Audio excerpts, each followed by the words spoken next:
Hello everyone, so in order to clone apps on your Samsung Galaxy S21 FE, you need to open up your settings, scroll down to your Advanced Features tab, and in your Advanced Features tab, you are to find your Dual Messenger tab right here.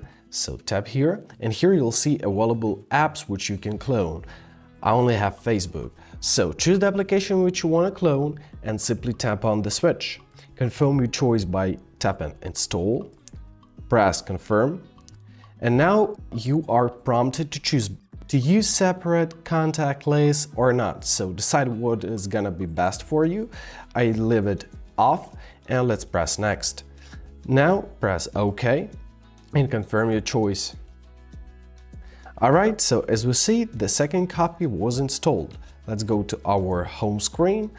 Simply swipe down from the very top of the screen, and now let's find our copy of the Facebook. Here it is. And that's it. I hope this video is helpful. Thank you so much for watching and have a great day.